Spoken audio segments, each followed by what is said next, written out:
What's up guys, Shadetree Surgeon here with what will be the third video I've made on the FTR1200 by Indian. This is preposterous! I honestly wasn't going to make another video, but with all the shit I've talked about this motorcycle, it's almost unfair not to at this point. First things first, let's talk about the elephant in the room. This is not the same bike as the FTR1200 concept bike, and let's be honest, it was never going to be the same bike.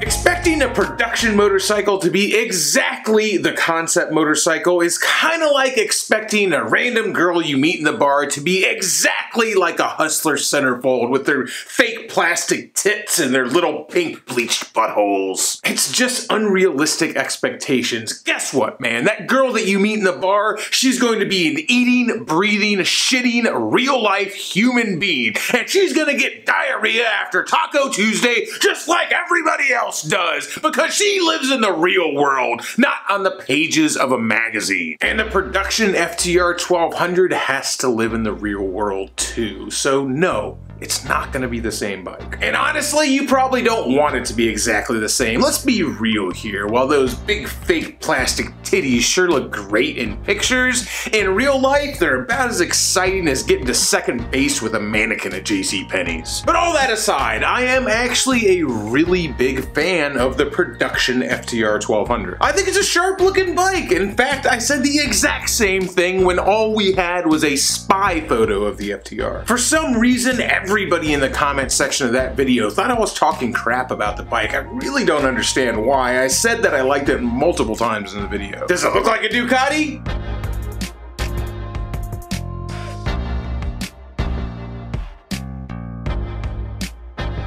Yeah, it looks like a Ducati. It's a naked V-twin with a red trellis frame. Come on, man. Personally, I love the way Ducatis look, so I'm not counting that resemblance as a negative aspect of the bike. Let's talk numbers for the briefest of moments. Y'all know that figures vex me, but there is one number here that I cannot ignore, and that's the price.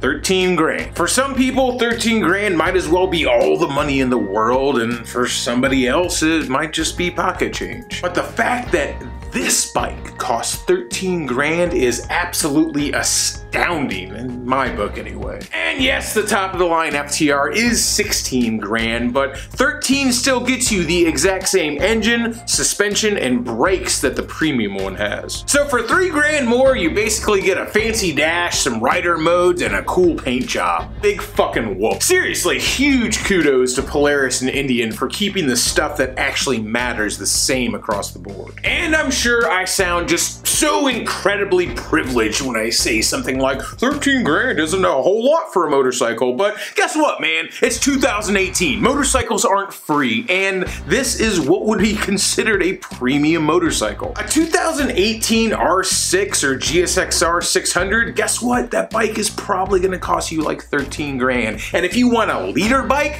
be prepared to spend at least 17 nowadays. A brand new Sportster 1200 is gonna run you about 12,000 bucks, and hell, man, the Ducati 1200 monster that this bike will inevitably be compared to, the top of the line one of those, it's gonna run you $20,000. If you want a sub $10,000 naked street bike that makes 100 plus horsepower, pretty much your only option is the Yamaha MT-09, and it's just not a bad option. There's a reason why Yamaha sold so many of those things. I digress. Point is, shit costs money, okay? They ain't making these bikes for their health. I can only hope at some point we'll see an FTR 750 at a more affordable price point. Who knows? I'm really trying to be brief on this and only talk about the things that I actually find interesting about the bike, because I'm sure there is going to be 1,000 other videos discussing every tiny little detail in minutia. So the last thing technical that I'm going to talk about in this video is the engine. It makes 120 horsepower. Neat. It has bigger valves, a bigger cam, a lighter crankshaft, blah, blah, blah, blah, blah, blah, blah. Basically all the shit you would expect a hot-rodded engine would have. Indian hot rodding a 1200 Scout motor, that's not really terribly interesting to me.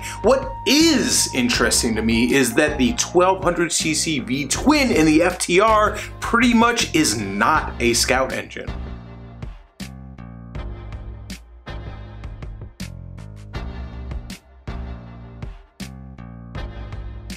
They've completely redone the entire case and done away with all the stylized accents that you find on the Scout engine. It's significantly lighter, it's much more aggressive, and yeah, sure, it shares a lineage with the Scout motor, but let's be honest here, it's got different pistons, a different crank, different cams, different cases. This is most certainly not a Scout engine. The FTR essentially has a brand new motor sitting in, and here's why that's exciting to me, because it means Polaris did the work. They spent the money, they did the R&D, and they made a new engine for this application. It would have been so incredibly easy for them to just slap a Scout motor in this thing completely unchanged. Hell man, that's what everybody expected them to do. After all, the concept FTR1200 that everybody went crazy for, it just had a Scout motor in it. When I look at this bike and I see Polaris investing in what is essentially a unique power plant, it makes me believe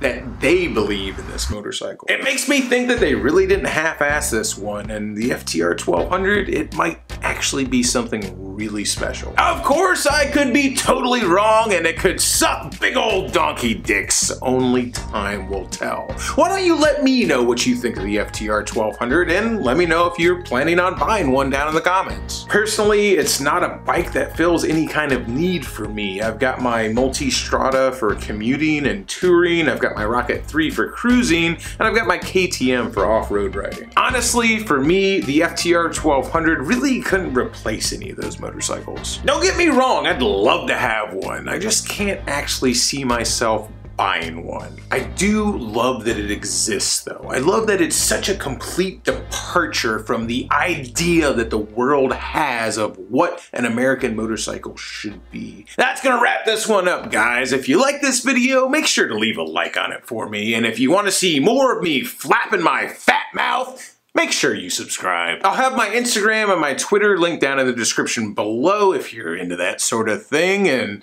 till next time, guys, keep it weird.